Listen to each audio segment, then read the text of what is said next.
Jirtuu maatii keenya akkam nuuf jirtanii? Nuti nagaadhaa galata Rabbii isinoo akkam jirtu? Fayyuma keessan jirtanii maatii Gaasuushoo jirtu nuti jirra galanni Waaqaaf haa ta'u. Ilaa gargar bannee jirraa. Torbee lamaaf deemna akkasii na fakkaata erga bannee noofalchaa ofna. Egaa naguma jirra. Nagaarraan bannee baay'ee keessammaa baddan jettanii gara miidiyaa garaagaraatiin nu gaafattanii lakki nagumarraan bannee galata Waaqaa.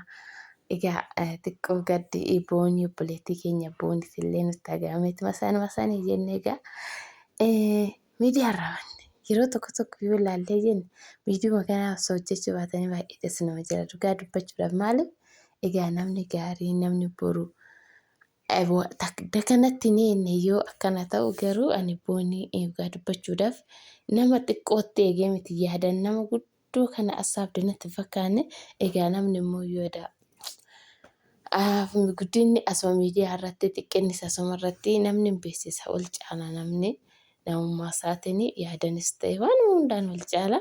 Innaa kanaaf egaa obboleettii keenya boonii kana hin gooti nama tasfaa qaba abdii qabu abdiin jiraatu maaliif jireenya ishii kaleessa keessa darbite duubatti deemnee ilaallu waan baay'ee keessa darbite sadarkaa kana geessamu bakka of dandeessee ofi dhiistee immoo abbaa manaa ishii maatii ishii dandeessetti egaa kana goote egaa maamiti egaa guyyuma ishii xiqqee jenna.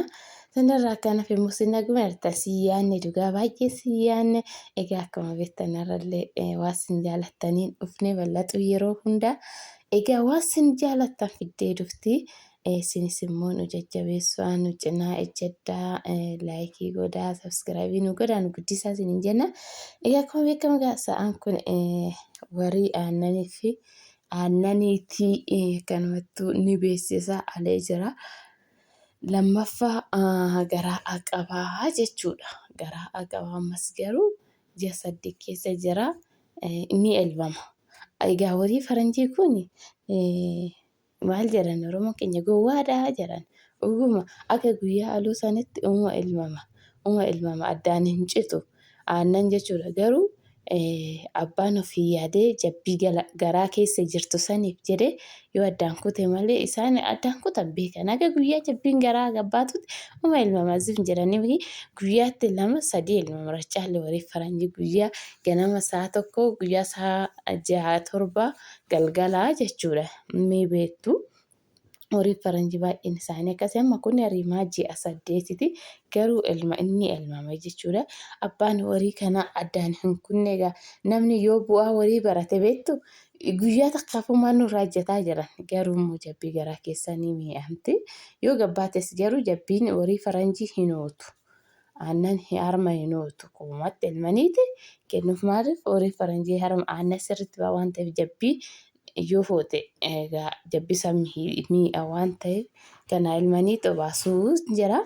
Egaa akka kun koottamee eenyu bira haa galuu mana eenyu haa seenu jettanii egaa baay'ee bareedaa asuma magaalaa Sallaa keessa jira. Abbaan isaa immoo nyaanni egaa inni waddadee baay'ee tokko qaali'ee nyaanni isaa fiinuun jechuudha.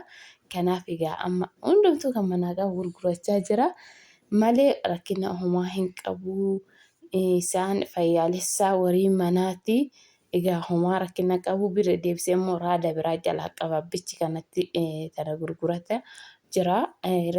Lammaffaa garaa qabda akkuma isiniin jedhu dulleessaayii marga beekeedaayi deebisee immoo maal jettanii marga maannoo uffata nyaataayii jettanii egaa warii manaa uffata illee eessatti argata uffata nyaata uffata isaa argisiisa marga hedduu isaa warii marga hin jiru. Egaa kun garuu warii manatti ejjetee nyaata ganna yeroo magaalaarraa jechuudha ni jiraame lafti namni bitee mana irratti ni ijaarranni minaamin in jira bakka mana amantaa keessa lafti gurguramu kilabii lafti gurguramu margee gurguramu ni jira isa waldaan bitamee deemee eeddama jechuudha.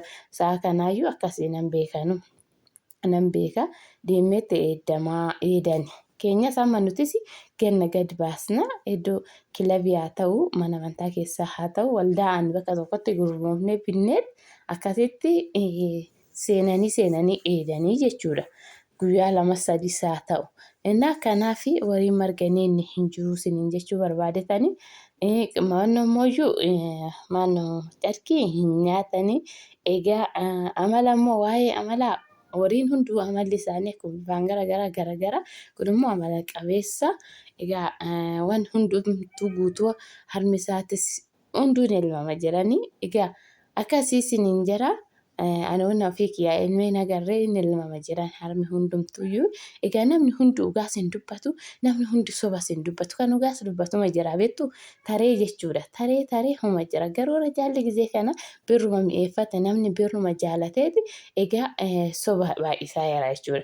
Sobni garuu ni qallatti malee dhugaan ni qallatti malee hin baddumoo maal jira innaa sobni immoo iyyuu ni salphatti guyyaa tokko kanaaf egaa koottayi warri barbaadan heeluun jira ni jirra gara hundaanuu isiniin jenna egaa sin jaalannaa laayikii godhaatoo nu jajjabeessayi egaa viidiyoo biraatii walitti deebinti nagaa nuuf ta'a baay'ee.